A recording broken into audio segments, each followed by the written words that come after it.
I saw on the photo you had like a writer, so you could write credit cards, yeah? Yep. You lost millions of dollars by reporting this, and you went to jail for, was it 9 months? 8 months and a fraction. Yeah, probably close to 9 months. Everyone should be like thanking you, but that's not what happened, is that right? The fact that I did what I considered it was the right thing to do, for me was more than enough. I learned nothing about security except how to hack the systems of the university. Just kidding. And I think it's important that we raise the profile that hacking isn't a crime.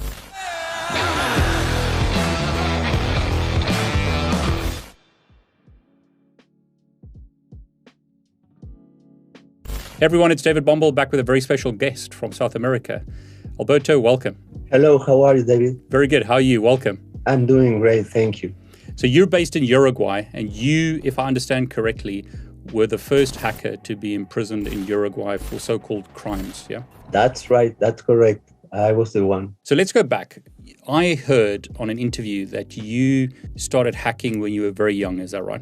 That's right. And actually, I will try to do you see up there? Yep. It's a Sinclair Spectrum Plus 48 kilobytes of RAM. And I had a device that was connected to the external adapter. And with a button, you produce an interruption on the processor. It creates an int and basically frozen the CPU. And you could see all the contents of the memory in assembler. And I started learning assembler. Playing with that. Sorry, how old were you when you did this? Yeah, I was 12-year-old. 12-year-old, and you were doing assembly then? Wow. That's right, yeah. I learned, for example, things as easy as, okay, you can load a registry with the command LD, the name of the registry A, for example, comma, and a number. So if a game had 6 lives, I could try to find LDA, 6. Okay, whenever I found something like that, I modified the 6 and I put 10 instead of the 6.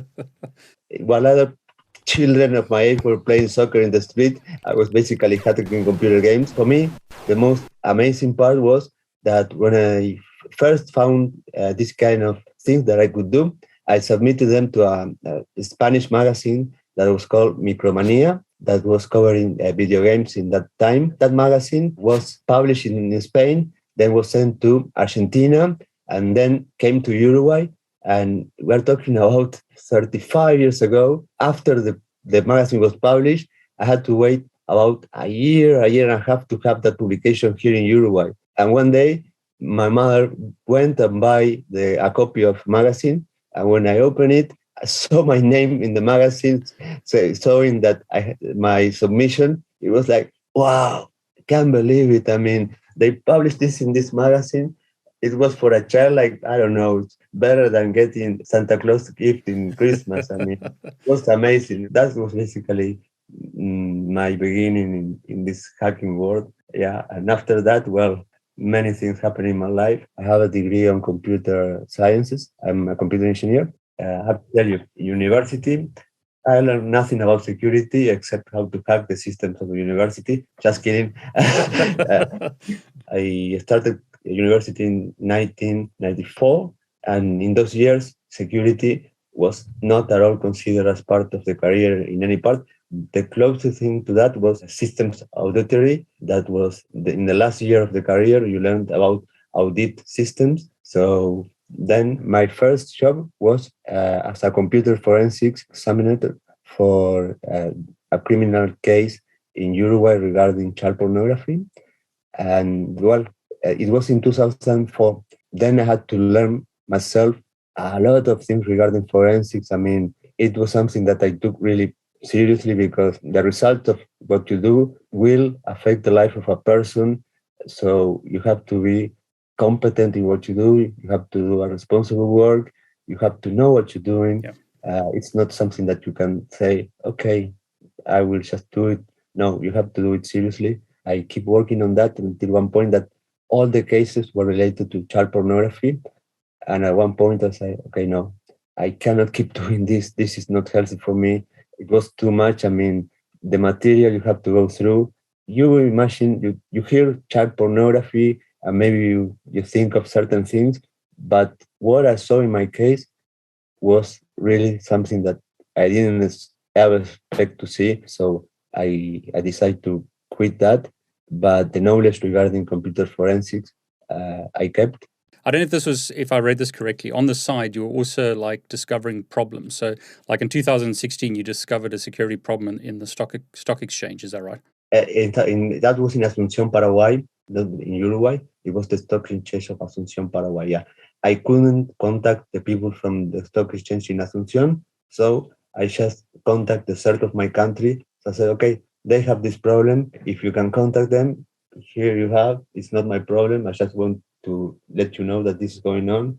And the people from the CERT, they are all connected between each other, exchanging information. So I thought, okay, for them it won't be complicated to contact the people that are in charge of the stock exchange of Asunción.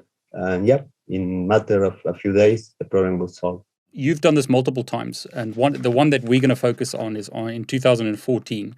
You found an issue with a medical provider, but what you were doing is finding problems and then reporting it to the CERT of Uruguay. Is that right? Yeah, mostly to the CERT. Yeah, most of the time it was to the CERT. In some cases, the findings were not important or were just probably minor things. I eventually might have contact directly the people in charge of the systems, but mostly for me it was the best to report directly to the CERT. There's no bug bounty in Uruguay, or there wasn't at that time. Is that right? No, unfortunately, there was not. Not only a bug bounty program is needed here, but also have legal warranties that if you are doing things that are just for research, that you are not trying to cause any harm or damage, if you just enter into a system and you can smell that something is bad, and you shouldn't be afraid of any consequences for reporting that or doing that. And those warranties don't exist in my country. So many people, after they realize what happened to me, they stopped reporting things to the CERT of my country because they were afraid. It was a lose-lose situation. Nobody was winning. For any kind of information security administration system, the most probably useful input is the report of incidents. That's how they know they can measure how the security is in the system, what are the problems that are happening, what are the issues that are going on. So if you don't get those reports, you are basically giving a lot of advantage to the bad guys to do the things that they're doing. Let's talk about what exactly happened in 2014. If I understand correctly, your girlfriend of the time was trying to access some medical records. Is that right? Could you just explain like what happened in 2014 and then happened in 2015, just to give like background for people who don't know your story? In 2014, in October of that year, I was in the apartment of my ex-girlfriend, and I was in bed with her notebook, and she told me that she had to access to the medical provider to check some information. I don't remember if she wanted to schedule an appointment with a doctor or what. So she told me, can you access? Yes. She gave me the address to go. And then she asked me, okay, do you want the password? And then after a few seconds of silence, I said, no, I'm already in. What? Yeah, I'm already in. But not only that, but with the privilege of administrator. What? What did you do? Nothing. I just put admin in the username and admin in the password. And as administrator, that's it. And I was like, is this real? No. This is a medical provider's system. This cannot be happening. Then I look at it. Okay, what's going on? This is not correct. I took a look at some things. Okay, yes, I am as administrator logged in the system. This is something that must be solved immediately. What I did, okay, cert.ui from Alberto here. I described the problem in a paragraph. I said, okay, the IP from where I connected is this. After an hour, I got an email from Santiago Paz, who was the director of the CERT, saying that he confirmed that what I said was correct. That for me was, wow, this is interesting. It's a Saturday. The director of the CERT is answering directly to me. Well, I'm happy. That's great. That's it. Because when you report an incident, then once you transfer that to the CERT or to whoever is in charge of that, what they do after that is not of your business. I mean, that's it. It's not Yeah. your problem anymore. I said, well, I can sleep without any problem tonight because I did what I had to do. It was a responsible report, wasn't it? I mean, you responsibly reported it. I think you said it was like only a few minutes later after you discovered that you reported it. I think it was within 15 minutes after finding okay, I mean, for me, it was clear what I had to do. Yeah. What I did was to protect others. I was not part of that medical provider, so my information was not involved there, was not in danger. But the information of more than 200,000 people, the medical records of more than 200 people was involved. We're talking about a lot of people. Uruguay has 3 million people. So we're talking about 9% of the population of Uruguay included there. That's a lot of people, medical record. But anyway, it doesn't matter whether it was 9%, 10%, or 1%, or two medical records. It was just wrong. That information should be protected. Let me see if I summarize this right. You're on the internet, you go to the medical provider's website, you can log in as admin, you have full access to everything. You realize there's a major problem here because anyone could do that. Then you, rather than hacking their website and taking their data, you reported this to CERT within 15 minutes. They replied back saying that they've got that. They gave you a reference number. So you weren't a black hat hacker, if you like. You were being a responsible white hat hacker. I mean, you discovered a security flaw and you reported it. Everyone should be like thanking you. But that's not what happened, is that right? Yeah, I mean, sometimes I realize I was so naive. When you do what you consider is the right thing to do, the outcome is not what you expect. Yeah. And that's sad. But yeah, in my case, nobody told me, thank you, Alberto. The fact that I did what I considered it was the right thing to do, for me was more than enough. I mean, I wasn't expecting not even a thank you. I mean, just I was expecting them to solve the problem, to help those 200,000 people that were potentially affected with that. But nothing happened because you accessed it again in 2017, is that right? And it still had problems, is that right? Well, it was 2015. In 2015, again, my girlfriend told me, Alberto, can you access to the website of my medical provider because I want to? Okay, I never learned. I entered into the medical provider system website. 15 years of being in the security field, and you are in front of a system. You can smell when something doesn't look good, and you can see that somehow there is a way of doing something that can result that are not supposed to be provided by the system. So it took me like 10 minutes, and in 10 minutes I could again access to all the medical records of all the people of the medical provider. Wow.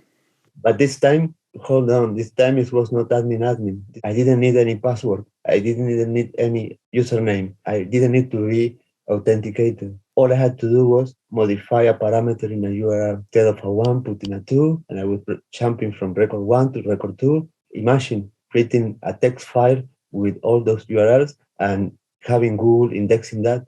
In a couple of days, you can search the name of anybody and you can see his medical record because it would be indexed by Google. As easy as that, no username, no password. I said, oh my God, these guys never learn. I was taking for granted that they would not only solve the admin problem, that was nothing but hardening, but they would also say, okay, we had this problem. So basically, we have no idea about security. There might be some other big issues to consider. And I was thinking that, okay, they probably did any kind of security reviews and testing. What I found tells me that they Wow. didn't. And okay, 15 minutes after that, mail to the CERT saying, okay, I put the URL, the parameters, send to CERT, and then an email from somebody from the CERT that was not in this case Santiago Paz, the director, but another person saying, thank you, Alberto. Thank you very much for your report. And that was it. So I thought to myself, Alberto, stop entering to this site because every time you enter, you have I mean, if I was paid for this, I would probably be getting a lot of money, but it was not about money. It was about, I don't want to see these things. I mean, I want to see the systems are strong, protected. These people really need to be aware of security and the basic things in order to protect this kind of systems. For me, it was like insulting to see those things. It's mad in today's world with bug bounty programs.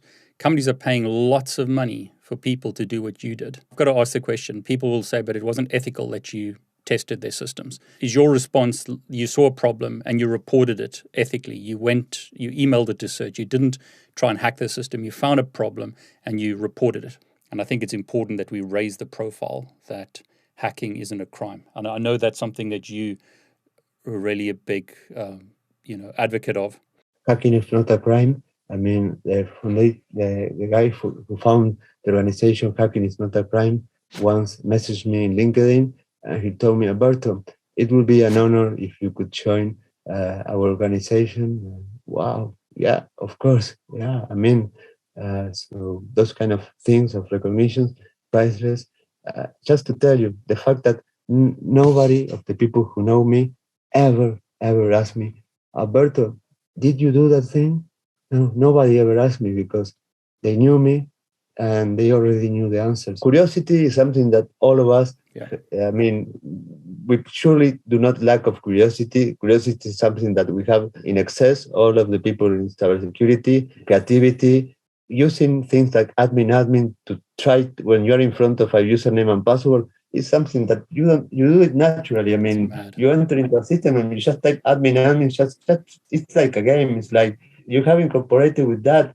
When you see a URL with the parameters that are not in code or the parameters are in plain text and you see patterns and all that, okay, you cannot help but modifying a number and see how the system reacts. I mean, and that is not a crime, that is not illegal. You're not altering anything in the system in a way that, okay, I gain access because I modify this file and I execute this exploit. So on the server side, this was executed, so I got access to this.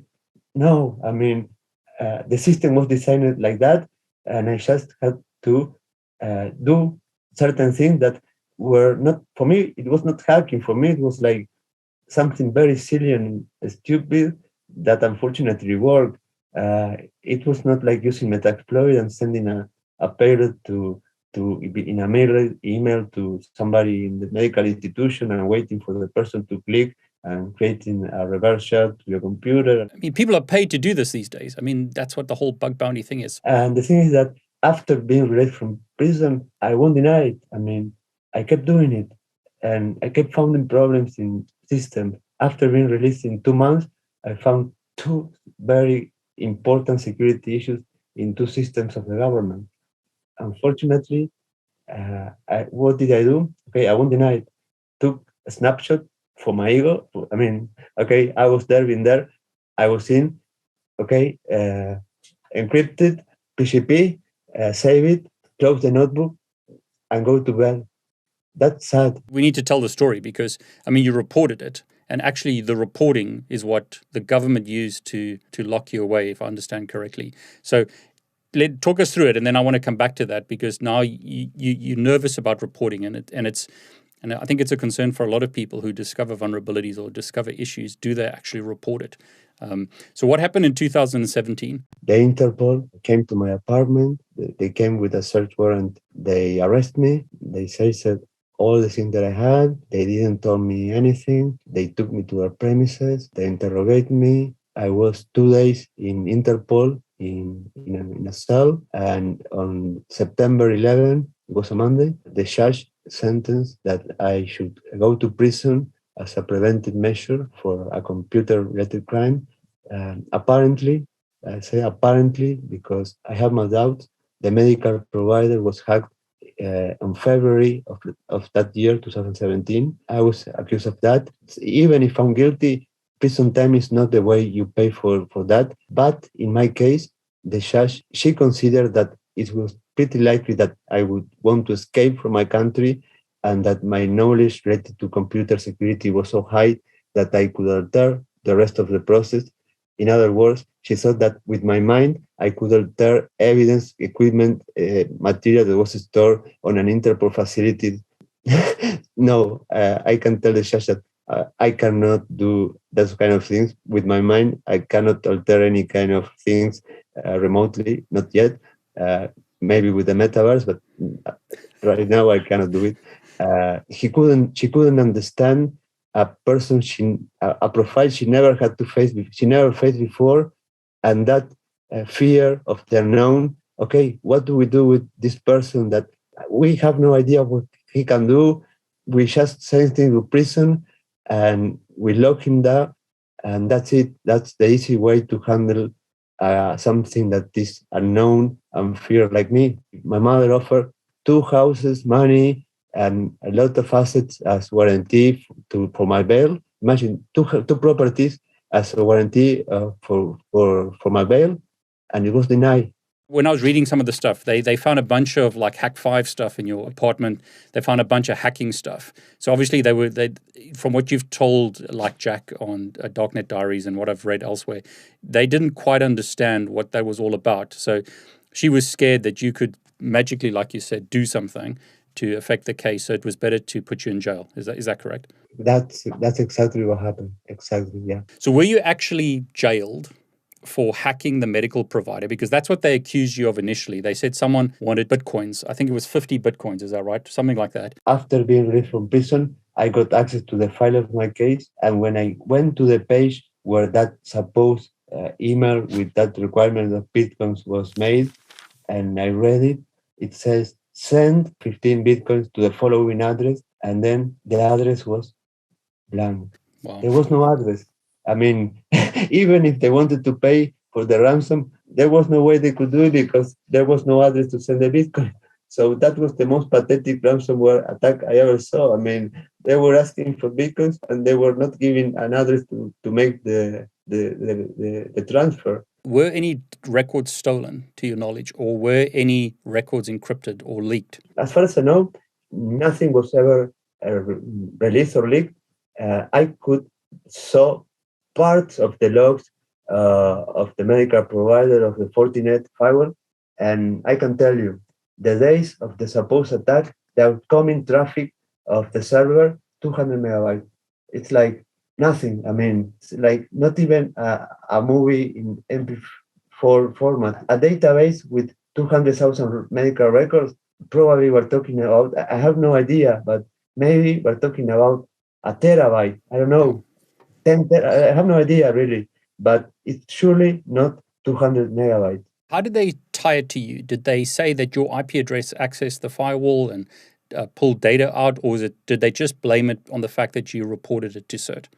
On the media and in the interrogation, they said that they could trace the IP address of that email to my house.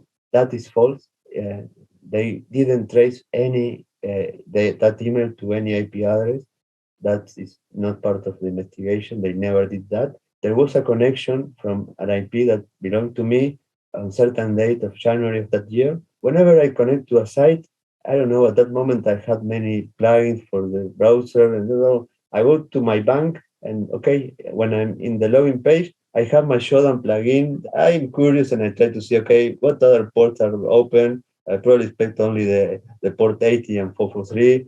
If I see something more, I'm curious to try to find out. Yeah, there are plugins that probably send some kind of packet to the server to try to test certain port. So there was just one connection from that IP that was dropped by the firewall. So basically, nothing. I mean, it was just a connection that the firewall detected and dropped. So I was actually no connection directly with the server. There was an IP that was apparently mine there, but I don't exactly remember what it was the request, but it was something completely not harmful, but it was not associated to me.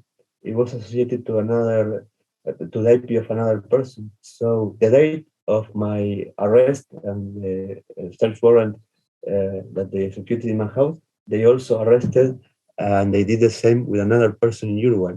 So we were two people arrested for this case. So the fact that they traced an IP in an email to me or to a house is completely stupid. I mean, if they arrest two people, it's not because an IP was traced to the house of somebody. I mean, there's no email that has two IP addresses of two different people in different locations. That's impossible. So what they mentioned about the email and tracing that to the criminal is completely false. It's just based on some logs that are not complete. And so far, my conclusion is that no, nothing was stolen from there. There was no evidence. Did they ever prosecute the other person? He was sent to CART, but he was released shortly after. I mean, he spent a night in prison, I think. All his equipment remained in with the Interpol as mine, but that's it. He was released very quickly. They just realized that that person absolutely had no kind of knowledge about. Well, I mean, okay, let's be honest. The way I access to the systems in both cases that are reported are things that a kid can do. I mean, anybody can go and put admin. Yeah. You don't have to be a genius. You don't have to be an ethical hacker certified. No, something that anybody can do. The other thing of accessing the URL and modifying it, anybody can do that. It doesn't require you to be a master or the best hacker in the world to do that. No, it's something that is very easy. And if I did it, I don't know, was me the first person who did that in a time frame of 4 years, 3 years? Maybe some other people access to the system in that time frame, and we don't know. But maybe those people did what I did, and they could access to the system, and they just didn't report it. That's something that I don't know, but it's something that might have happened. It's 3 years, so it's a long time. So they confiscated a lot of your equipment. And I suppose if you don't understand this stuff, it looked like you were up to no good, because what did they find? They found a lot of money. So could you just tell us, like, what kind of money did they find?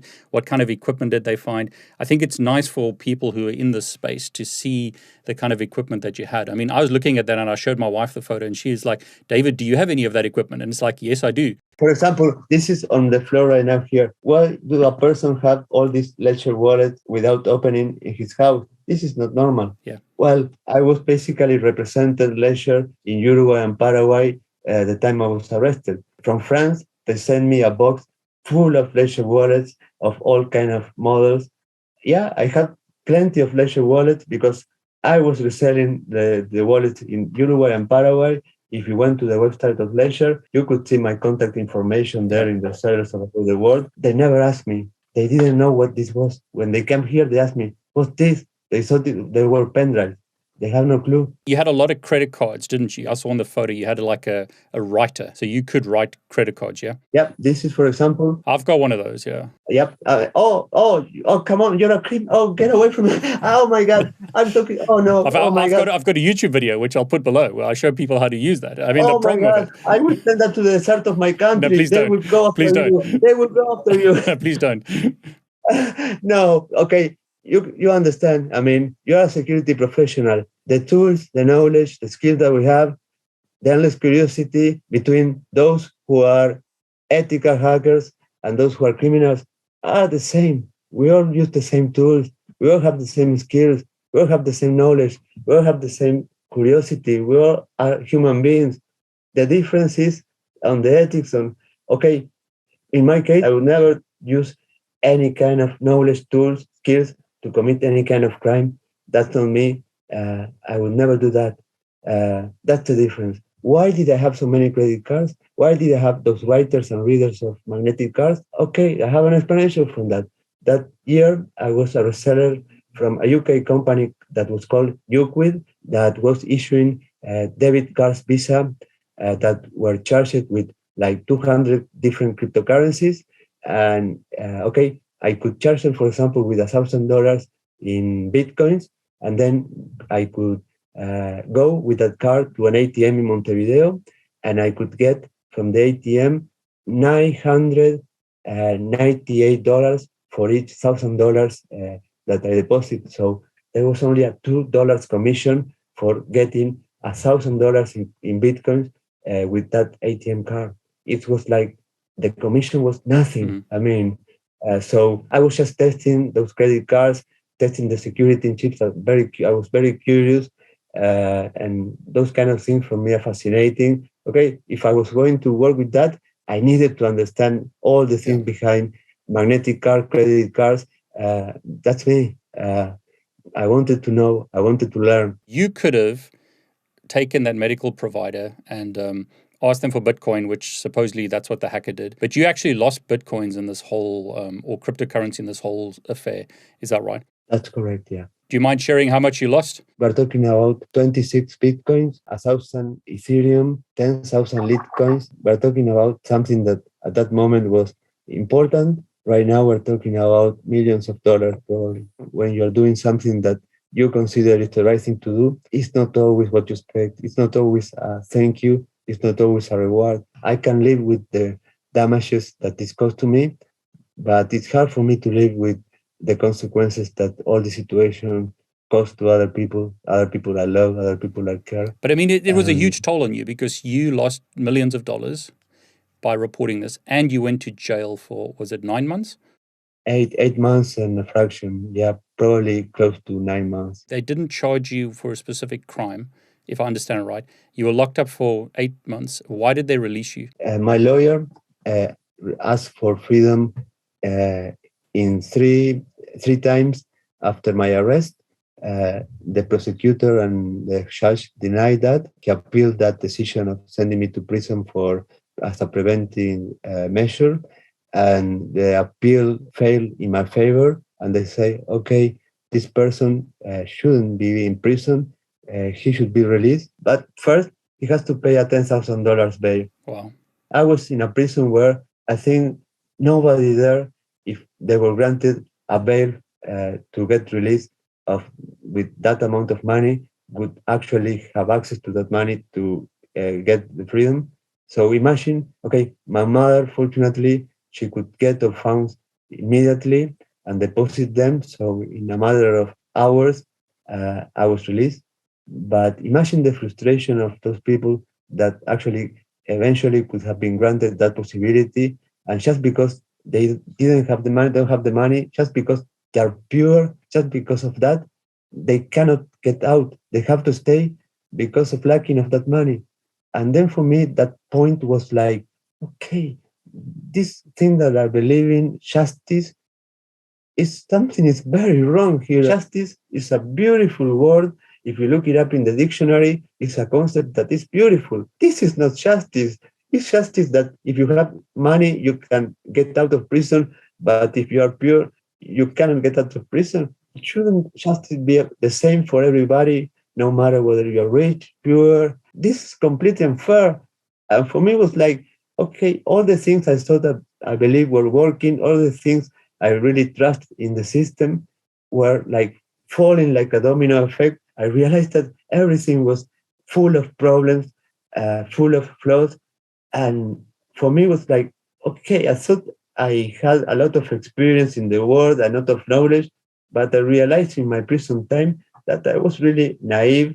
I was really silly. And that experience really made me open my eyes and say, okay, Alberto, wake up. You know nothing. You're stupid. This is the real world. This is where you will learn what the world is about. It's cruel, but this is where you will actually learn what the world is about. It's not that you have been able to travel. Fortunately, you had the luck to travel to a lot of places in the planet, to live in different places. That is not something that made you a better person. This will make you see the world from a different perspective. And after this, you will change the way you get the information, you process the information, and you see the world, and you perceive that the reality won't be the same after this experience. And it was not after leaving prison for me, after reading my file, after processing all the things that I live. Okay, the system really is something that is completely bad, must change. All these things are completely unfair. So something must be done. This is this is not what I thought it was justice, because I thought everything was working in a proper way, but no, nothing was working in a proper way. One question I've got is still thinking about is, are those charges still ongoing? So is there the possibility that they come back and like charge you and try and put you in jail again? I never told this to anybody, uh, not even on social media or in any interview. But right now, the case is closed. I have Great. no criminal record. I have no restrictions. I'm a person that is completely free to live a life. Case closed. That's fantastic news. I mean, I know it's been really tough, so I'm really glad that that's finally come to a close. Well, there are things that will never get repaired of the damage. I'm not talking about money. I'm talking about other things that you cannot solve with money, because during all this process, I lost many things. Yeah. I think all I have left is my mother. Uh, then everything else is gone. Some people that I really love passed away while I was in prison. I wasn't able to be with them when they need me. And those things will forever. Uh, I mean, I will have scars forever with me. Okay, I have no criminal records, but is this end? Is this justice? I don't think so. I don't think there will ever be justice, no matter what happened after this. What they did is something that is unforgivable, and I don't see a way of repairing that. What they did to a person is something that cannot be ever repaired in any way. I mean, no money in the world, nothing Yeah. can give me back things that I lost in this time. And again, just for trying to do the right thing, it's hard to process and to believe that happened. But yeah, it happened. I'm glad that you're sharing this with all of us. It's a cautionary tale. I can't speak in the situation that you've been through, but it's a warning for all of us that, doing the right thing isn't always going to give you the result that you think it's going to give you. When people approach me asking me for advice on how to begin into cybersecurity, okay, uh, guys, in college, in any course that you might take, they don't teach you certain things that are going to happen in your life. You are going to be in a field where you will be under a lot of pressure, where you will see things that you weren't ever told that you were going to see, and you won't know how to handle those things. When I was working when I started actually in the government working as an infosec professional, okay, one, it was more than probably 12 years ago, I detected certain unusual activity in the logs of a system. And okay, at one point after reviewing those logs, I came to the conclusion that the only thing that could explain that was that somebody was accessing and altering the information of the system from inside. And okay, what do I do? Okay, I have to report that. I Yeah. mean, in that position, it's not only ethical; it is a crime if you are aware of a criminal activity. If you work for the government, you are witness of that, and you don't report that, you are part of the crime. So okay, you have to go to the upper management, to the director of the organization, and tell him, okay, somebody is committing a fraud here, is modifying information in a critical system for the country.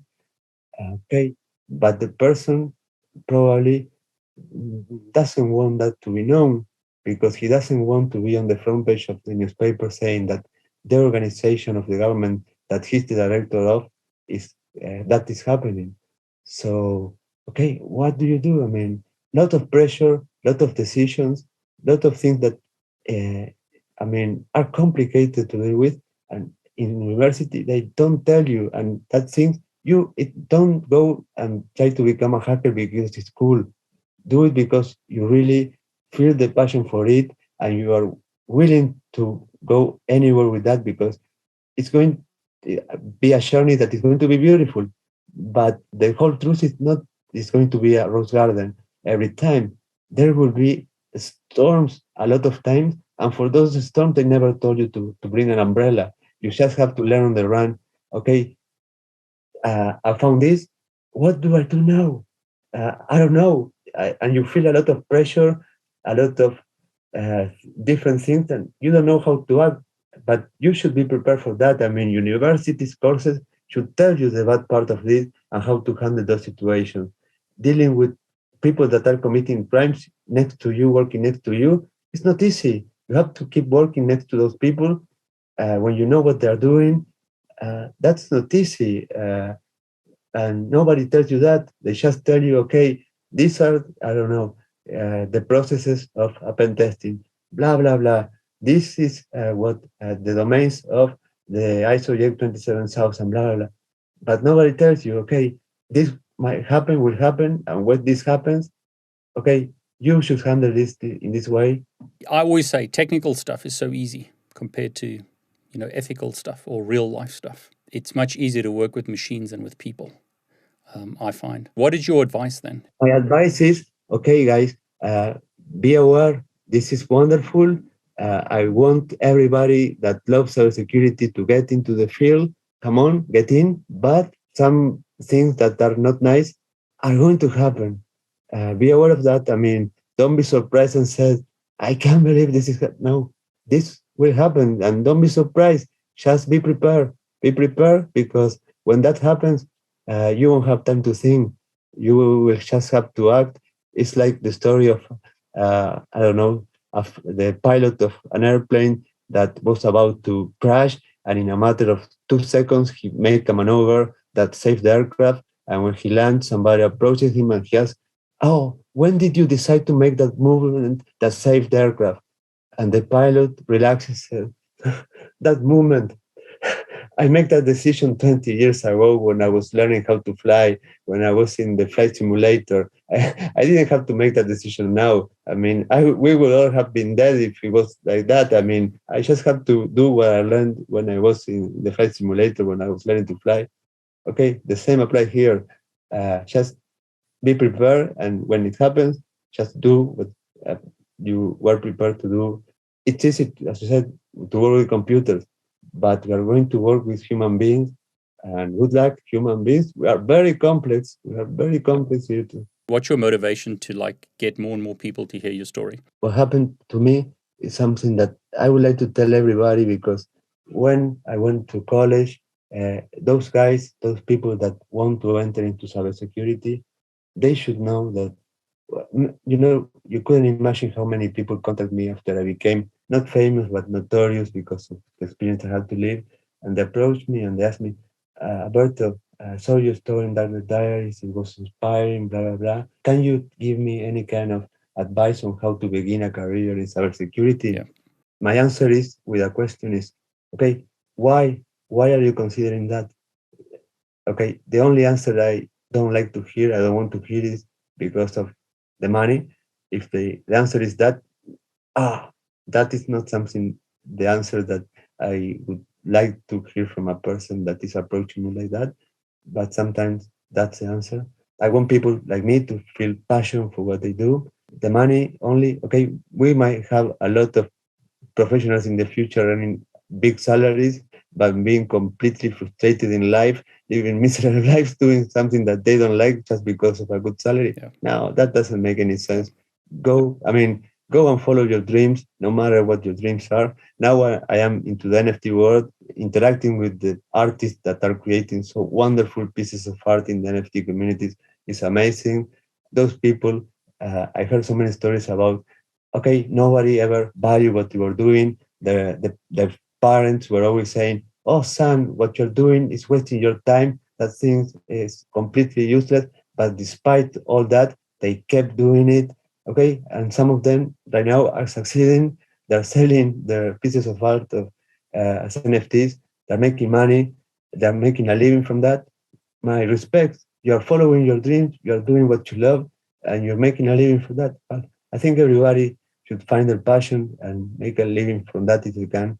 Sometimes I know it's something that not doesn't happen all the time, but that's, I think, is the way of living a life that makes you feel, okay, I'm doing something that I love. This is not a meaningless life, and okay, I can make a living from it.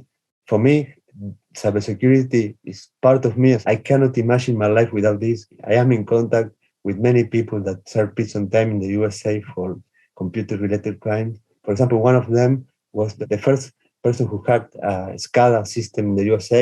He was sent to prison because of that, and they wanted to make an example of him. So his sentence was 10 years, I think. He had to serve 2 extra years for violating his probation.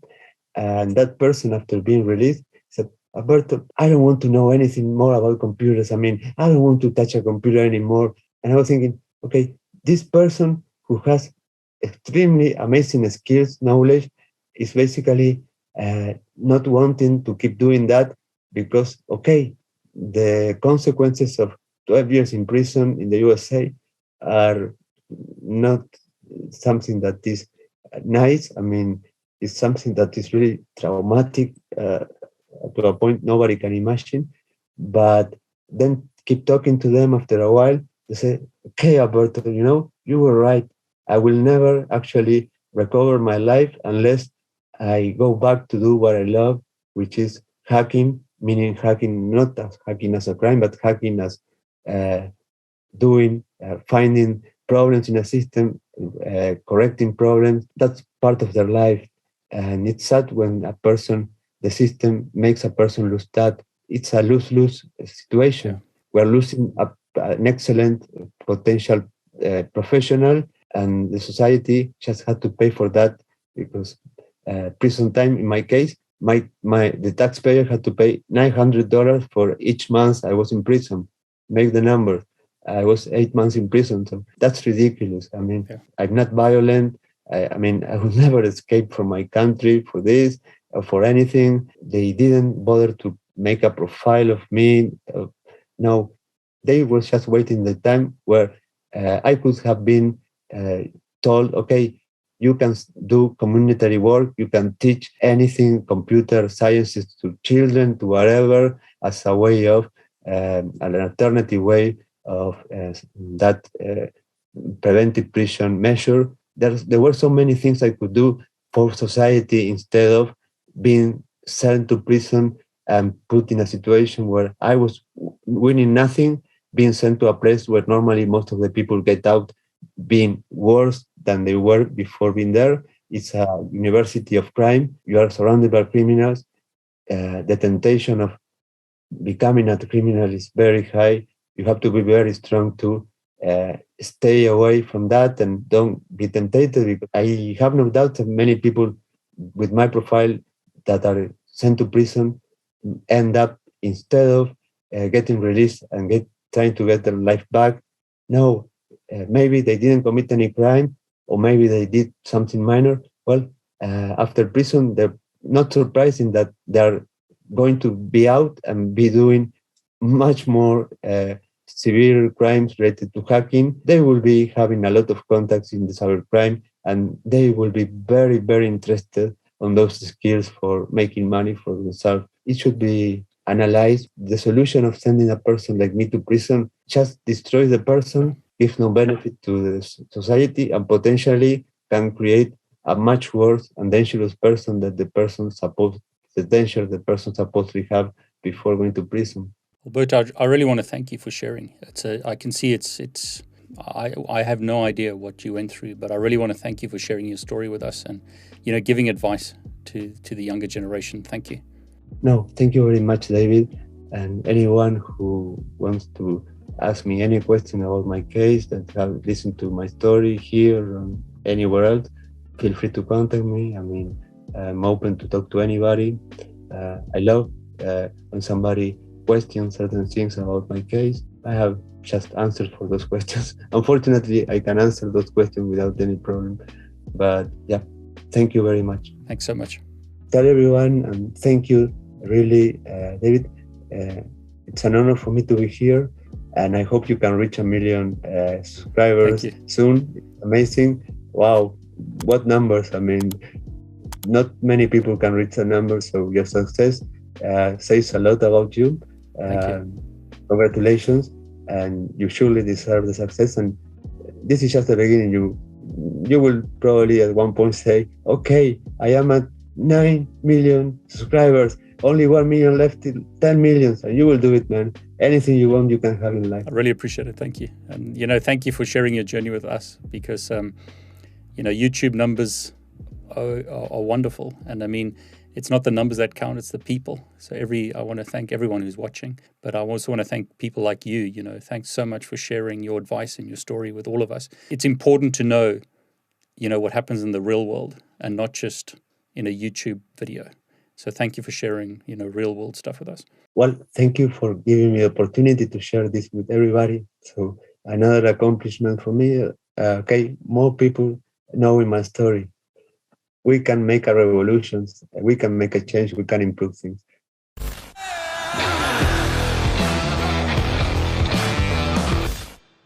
I'm so sorry. Like probably the third of my country is monitoring the conversation and say, "Shut up, Alberto! Shut up! Stop talking about that! Don't keep sharing that, Alberto. You already caused us a lot of headache."